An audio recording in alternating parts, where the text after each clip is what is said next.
Okay, so good afternoon teachers. Hello po sa inyong lahat. So this is my first time to make video with my presentation. So sa mga di pa po nakakapag-subscribe sa aking YouTube channel, please subscribe now para always po kayong updated if ever may mga new videos po tayo.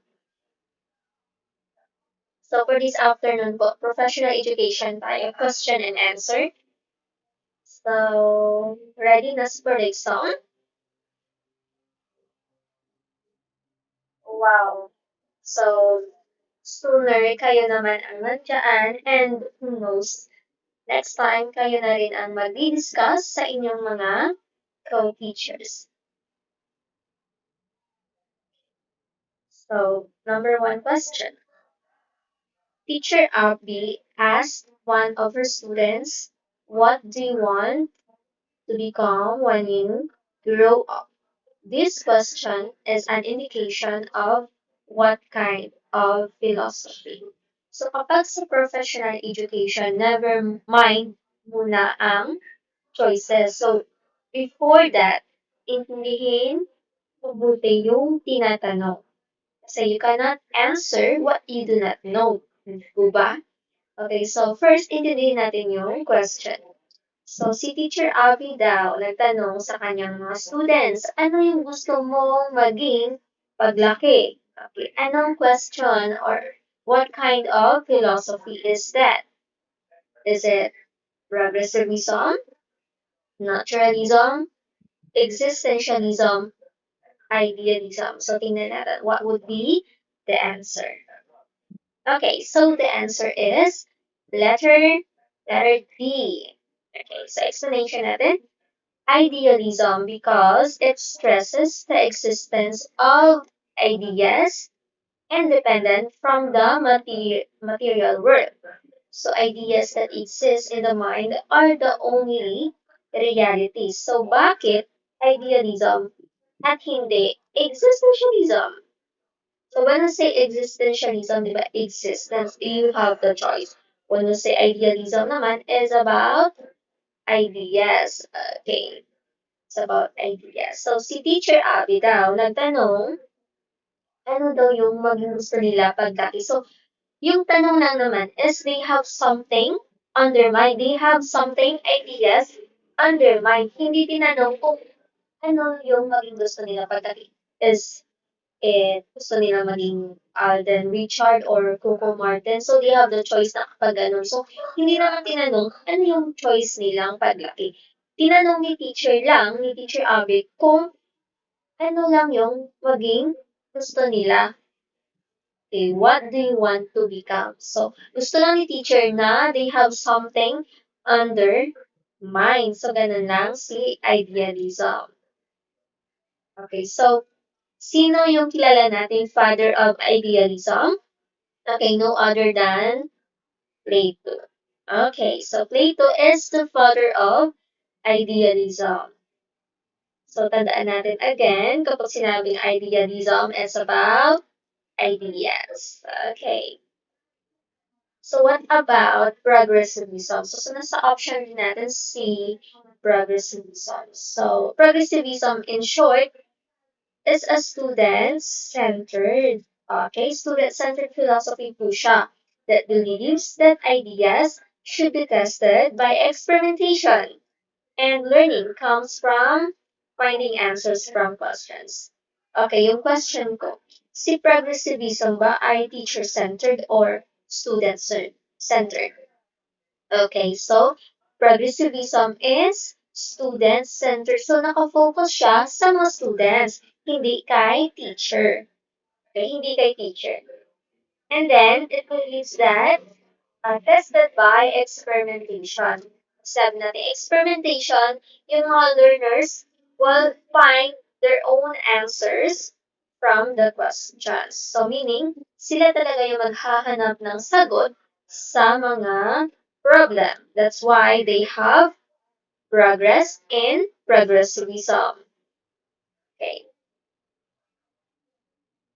Okay. So, another one is when we say progressivism, very known din dyan ang Learning by doing. So, learning by doing ni John Dewey. Okay, learning by doing. So, sa progressivism, gusto nila na ginagawa nila. Kasi, kung ginagawa nila, is mas natatandaan nila yung lessons.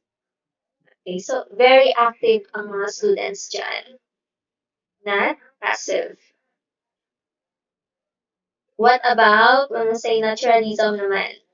So naturalism is the belief that nothing exists beyond the natural world. So naniniwala daw sila na walang nag-exist dito beyond natural world. So everything happens for natural expectations. Okay. Instead of using supernatural or spiritual explanations, hindi sila naniniwala sa mga magic, sa mga supernatural powers, pero naniniwala sila sa natural talaga. Naturalism focuses on explanations that come from the laws of nature. So, hindi sila naniniwala again sa mga powers like Superman, Wonder Woman, ano pa ba yung mga superheroes ni dyan. So, hindi naniniwala ang naturalist dyan. Because for naturalism, for being a naturalist, they believe that explanations come from the laws of nature. Okay. Natural world. So, ganun lang po sa naturalism. Okay, let's go to number 2 question. Okay, a teacher has not only explained the concept of the philosophy of education, but also imparted this to her students. This demonstrates what kind of philosophy. So, si teacher daw hindi lang nag-i-explain ng concept of education. Anong ginawa niya? Imparted this to her students. So, when we say imparted, maybe he or she is applying, hindi lang siya nag-i-explain dyan. Okay, so anong philosophy daw dyan? A. Naturalism. Letter B. Idealism. Letter C. Realism. Or letter D. Perennialism. Okay, what's your answer? Let's find out. The answer is letter C. Realism. Bakit naman realism, teacher? Okay. It's because realism concerns what is accurate and actual, yung totoo lang. Walang halong marites sa realism. Dapat totoo lang talaga. For ideas to be realized, they must be transferred or demonstrated. Ito yung sinasabi ko kanina, di ba? Let's go back to the question. Kasi ang sabi, si teacher daw, not only explain, hindi lang siya nag-explain, but also imparted. Meaning imparted means applying or demonstrating. So, yun lang po. So, nandiyan yung clue natin, transferred or demonstrated. So, pagiging realist mo, hindi ka lang mag-explain dyan. But you're going to transfer, demonstrated, applying the certain skills to your students para maging kapani-paniwala. Kasi sa realism, bawal ang magiging or ang pagiging marites. Understood? Okay, let's go to perennialism. So what did you expect kay perennialism? Perennialism values knowledge that transcends time. O, time daw sa kay perennialism. So, meaning, si perennialism lang yung may forever. Wow, sana all may forever. Kamusta naman po yung Valentine's nyo? Okay. This is subject-centered philosophy. Take note ha. Perennialism, subject-centered philosophy. Meaning, it is teacher-centered. The goal of a perennialist educator is to teach students to think rationally and develop minds that can think critically. So, tatandaan natin na kapag kay perennialism may forever, it means hindi din siya student-centered. Dahil ang nakafocus talaga dito is yung subject. Okay, kung ano yung subject, kung anong itinuturo ni teacher. So, possible din na it is teacher-centered. Diba? And what is the goal of a perennialist?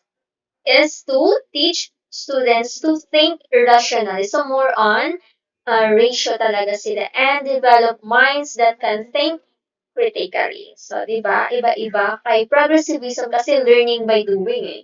Gusto nila dyan na ginagawa talaga para mas ma-retain yung information. Dito naman talaga kay perennialism is talagang tinuturuan nila yung mga bata how to think critically. Okay. Ayos pa ba kayo dyan? Okay, so let's go to number 3 questions. Ito naman yung mga pillars of learning. Which pillar of learning aim to acquire this instrument of understanding to develop the students' learn-to-learn skills? Okay, again, bago ka mag-come up sa yung conclusion, please understand first the question. Kasi, ay, may nakita ako na skills. So, for sure, learning to do yan kasi learning to do is skills. No, let's see. Okay. So, understanding to develop the students learn to learn skills. So, learn to learn skills is your do. So, what would be the answer? Learning to do, learning to know, learning to live together, learning to be. Okay, so ito na. The answer is learning to know. Letter B.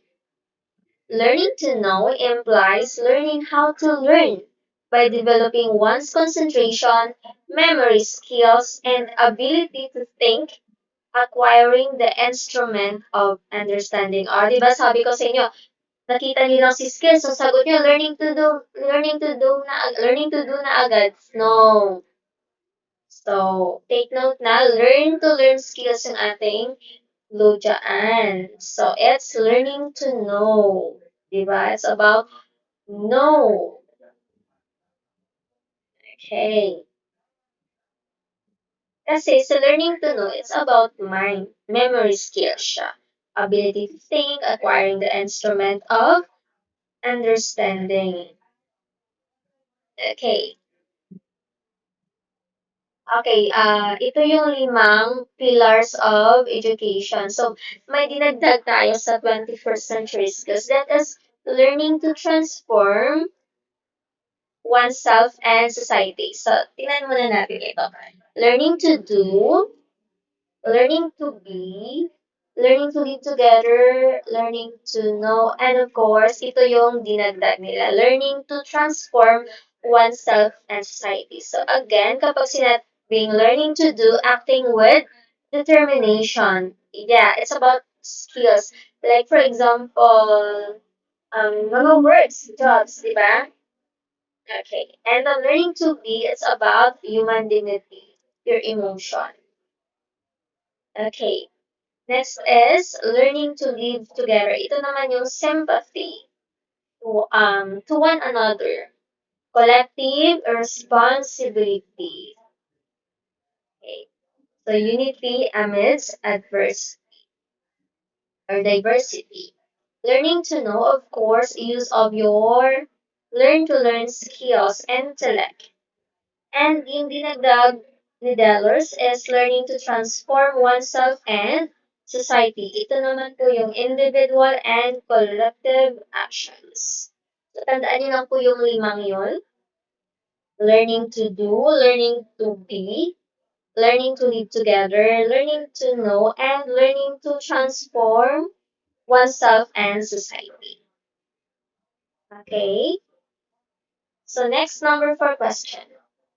Dito naman ulit tayo sa mga ism-ism.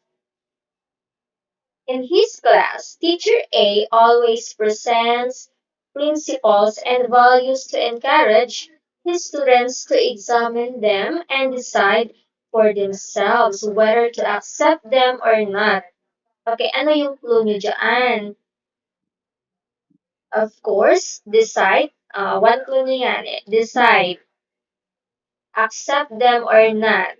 Okay, so decide. Is it idealism? Referring to ideas? Ideas ba yan? Letter B, essentialism. So when you say essentialism, go back to your basics lang. Basics, your 3 R's, arithmetic, okay, writing, and reading. Is it humanism, makatao, or letter D, existentialism? Ano po yung sagot niyo dyan? Yes, of course. It is. Yeah, it is existentialism. Existentialism is a philosophy that emphasizes subjectivity, freedom, and responsibility. So, it's very clear naman po teachers na si Teacher A, ini-encourage niya yung mga students niya to decide for themselves whether to accept them or not. So, nasa mga students talaga kung i-accept nila yun or not. So, it is existentialism. It's about your choice. Okay. It's about your choice.